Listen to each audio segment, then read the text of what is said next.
The content discusses the complexities of winning an Oscar and the extensive campaign process behind it, involving parties, events, press appearances, and marketing efforts to generate buzz and nominations.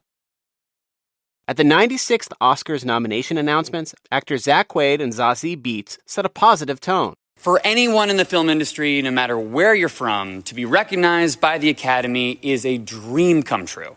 To be nominated can be life-changing. But the Oscar nominations can be messy. Almost every year, off-screen drama pops up about something, often about who did or didn't get nominated. This year was no exception. Hi, Barbie! Hi, Ken. Hi, Barbie. Hi, Barbie. Hi, Barbie! Barbie was the biggest movie of 2023, and it wound up with a very respectable 8 Oscar nominations, including Best Picture.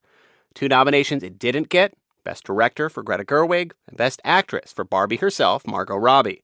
Outrage poured across social media, and adding insult to injury, but it's Barbie and Ken. There is no just Ken. Ryan Gosling proved enough for the Academy, getting the nod for Best Supporting Actor. Now, Robbie did receive a nomination as a producer for Barbie, and Gerwig was nominated for Best Adapted Screenplay, but fans were not appeased. Even Hillary Clinton chimed in on X, formerly known as Twitter.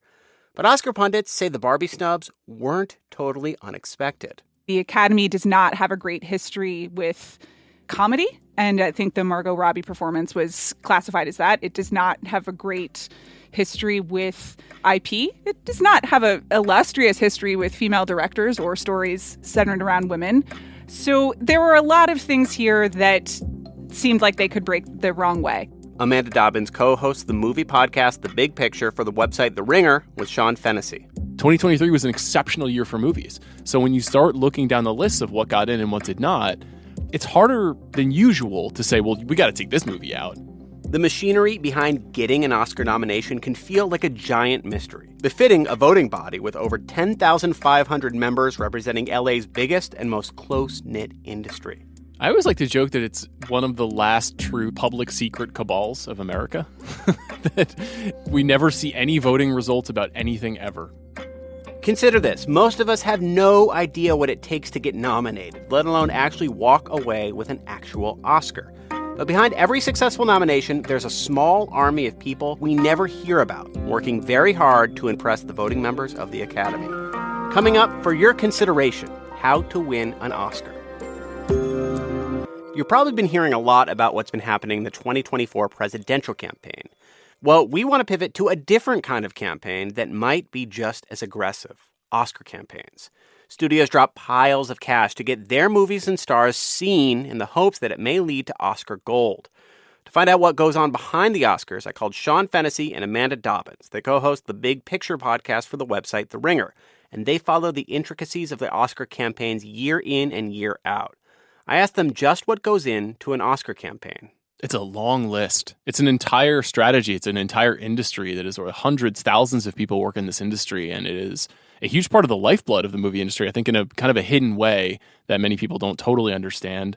There's something very important in Hollywood called For Your Consideration. It's a massive industry powered by publicists and marketeers who are responsible for getting films in front of people at film festivals, organizing screenings for guild members, creating parties after those screenings to create awareness, and then building entire campaigns after the receptions of those movies, and getting the famous people in front of the world so that they know that they should or could be nominated for these various awards. It's a 9-month job, story, thing that we spend 9 months on our show covering all the time, and it's very elaborate and arcane and in some ways very silly and ridiculous, but it still is essential, I feel like, to the process of getting nominated. In addition to all those parties and events, you get a more public-facing thing, too. You get ads here in Los Angeles. You get billboards, which are just everywhere and often seem strategically placed according to where voters or other influential personalities live. You get their press appearances, and especially for films with movie stars and or notable names, they just show up everywhere all of the time. And I want to ask about that because, let's think about people who are nominated. Like let's think about Lily Gladstone or Ryan Gosling or somebody like that. If you're up for an award right now, Are you doing press to try and generate broader buzz, or are you going on like hot ones or whatever, hoping that like one Academy voter might happen to catch it and think about you a little bit more? I think it really depends on the nominee.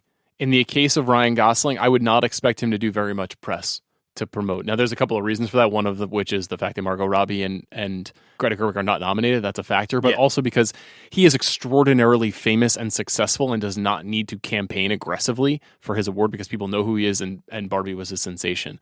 In the case of, I don't know, who's someone who we think will definitely be campaigning hard this year? Danielle Brooks, maybe, from The Color Purple. You seem like trouble. I come here out of respect. But if there ain't none to get, there sure ain't none to give. Who is a less well-known name, who had a standout role in that movie, which is otherwise not nominated at this Academy Awards.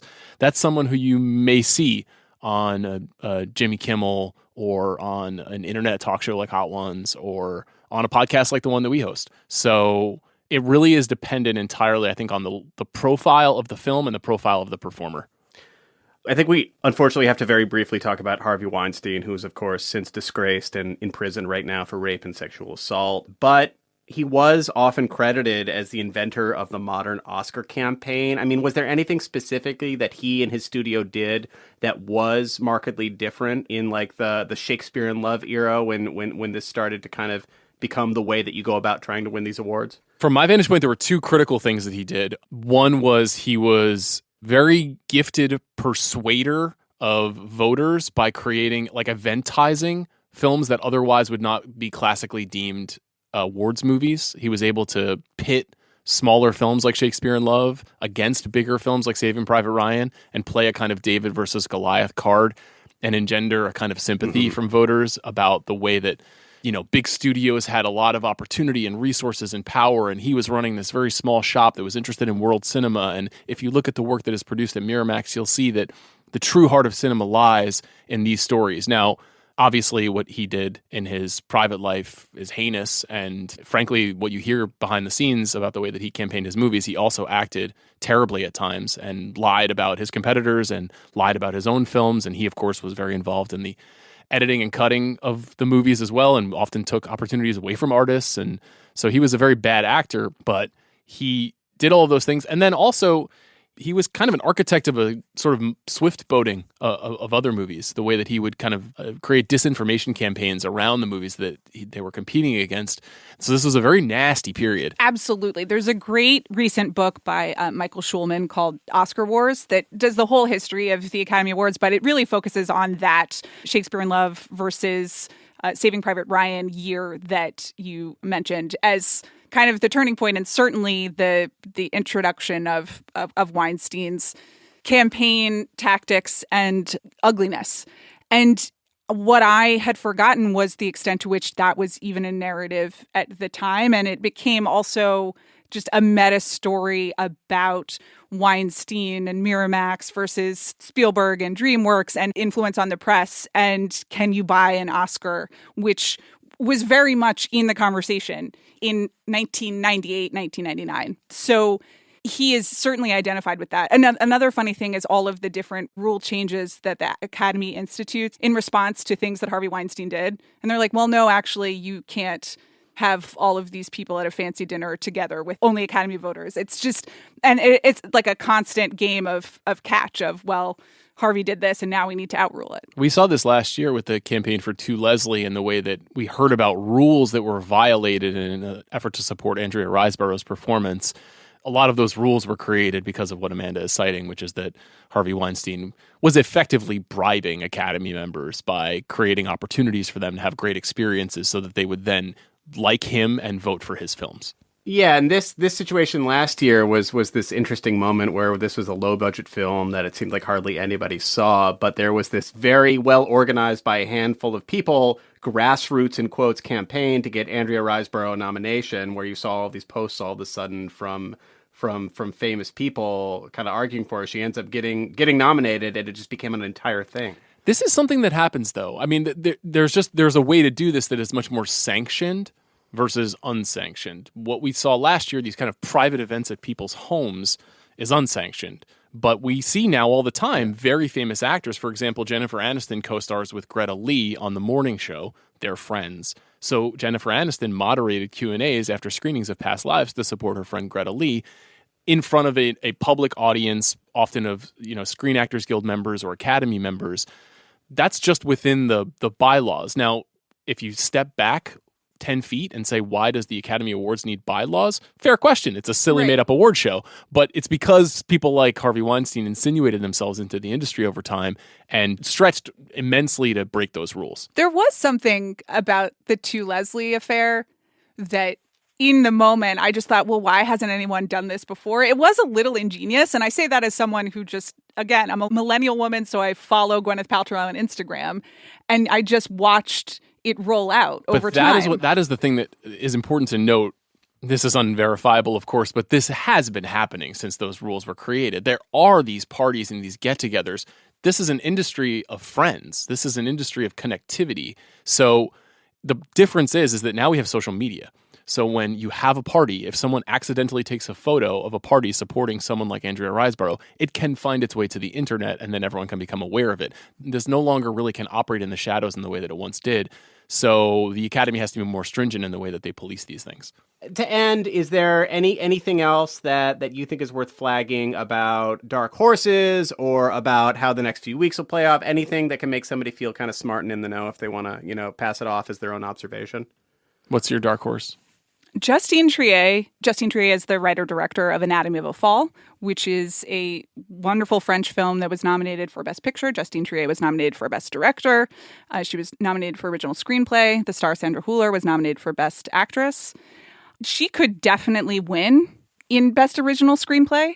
And she's another person who gives a great speech. She gave 2 at the Golden Globes. Fantastic blouse and jacket. Not that that matters, but also in award season, it does matter.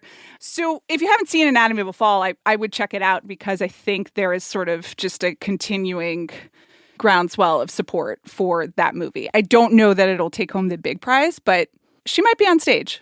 This is less of a dark horse, but I think the most interesting race this year is Best Actress between Lily Gladstone in Killers of the Flower Moon and Emma Stone in Poor Things. I am Bella Baxter, and there is a world to enjoy, circumnavigate. It is the goal of all to progress, grow. Emma Stone, a winner previously, beloved in the community, I think widely considered one of the signature stars of her generation. And Lily Gladstone, the first ever Native American actress from the United States to be nominated for Best Actress. Storm, it's powerful. So we need to be quiet for a while. It's good for the crops, that's for sure. Just be still. Someone who I think is the emotional core of that movie, which is very widely appreciated and got 11 nominations. But it feels like a very tight race. So close watchers should watch closely. All right, and they can follow the latest in your podcast, The Big Picture, on The Ringer. That's Amanda Dobbins and Sean Fennessy, who co-host that podcast. Thanks so much for joining us. Thank you, Scott. Thanks for having us.